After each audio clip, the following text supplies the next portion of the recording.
amigos, tudo bem? Espero que sim, que Deus possa abençoar vocês muito nesse dia. Hoje nós temos um texto que faz a gente refletir muito se nós não estamos aí abusando da paciência de Deus. Sabe que ali na região de Timna, ao sul de Israel, uma região onde os israelitas acamparam muitos anos, existe hoje uma réplica do santuário, né? Aquele santuário que foi dado todas as instruções por Deus para Moisés ali no Monte Sinai. Deus tinha um plano especial em relação à construção do santuário. Queria que fosse uma ilustração didática, né, para o povo entender, perceber a santidade de Deus, a eternidade da sua lei, mostrar a gravidade do pecado e apontar para o Cordeiro de Deus que tira o pecado do mundo. Bom, Deus esperava que com tudo isso ele recebesse a obediência e isso viesse de uma forma espontânea, como gratidão por tudo que o Senhor estava fazendo para a salvação daquele povo e de toda a humanidade. E isso chega até nós. Arão, que era irmão de Moisés, ele era o sumo sacerdote, aquele que oficiava ali no templo. E ele era o pai de Nadab e Abiú. E esses dois ajudavam também ali no templo. Eles eram líderes espirituais em Israel. Depois do seu pai, depois de Moisés, eles eram os mais importantes líderes. Eles foram chamados por Deus. Eles subiram lá no Monte Sinai com outros anciãos para poderem ter a compreensão da santidade, da reverência, da seriedade para com as coisas sagradas. Queridos, eram privilégios que eles estavam recebendo, mas demandava deles uma responsabilidade diante de Deus, diante do povo.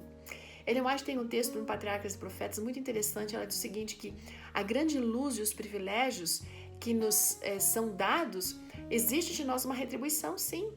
Uma retribuição que corresponda a isso que nós estamos recebendo. Grandes bênçãos e privilégios nunca podem fazer com que a gente viva seguro e despreocupado, não. Nós temos responsabilidade com isso. Aí, o que aconteceu? Esses meninos, eles não viviam de acordo com aquilo que deveriam viver. Eles faziam coisas erradas, muito erradas. Até que um dia eles transgrediram de uma forma muito séria. Eles usaram fogo estranho no incenso, ali no altar, em lugar do fogo aceso por Deus. E em razão desse grave pecado, Deus não poderia mais permitir que eles permanecessem. Eles não poderiam ficar sem impunidade. E eles morreram fulminados pelo fogo divino. Gente, nós precisamos lembrar de uma coisa, que Deus ama o pecador. Deus tem um limite na sua paciência também. E Ele é justo. Nadab e Abiú, eles haviam experimentado muitas coisas, recebido muitas dádivas, conhecimentos, muitas manifestações de Deus. Mas eles não desenvolveram o hábito da obediência, de serem firmes por aquilo que era correto. E isso muitas vezes nós corremos o risco hoje. Nós recebemos muita coisa, mas achamos porque Deus nos ama, então podemos fazer tudo. Quando Deus nos ama, isso nos leva para Ele, isso é algo que nos motiva, mas a presença de Deus na nossa vida nos muda o caráter, transforma a nossa vida. Sabe o que aconteceu? Deus não permitiu que Arão chorasse pelos seus filhos, porque isso seria uma manifestação de simpatia para com aqueles meninos que tinham pecado de uma forma terrível.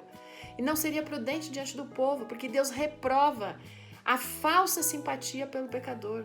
A gente precisa cuidar disso. Essa falsa simpatia, gente, ela desculpa o pecado, ela amortece a percepção, ela diminui o tamanho, né, da responsabilidade, do erro e impede a pessoa de buscar arrependimento.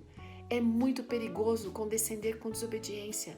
Quando a gente administra o nosso lar, a gente não pode ser movido por essa falta de simpatia, minimizar o erro dos nossos queridos, porque isso vai atrapalhar a obra que o Espírito Santo quer fazer na vida deles.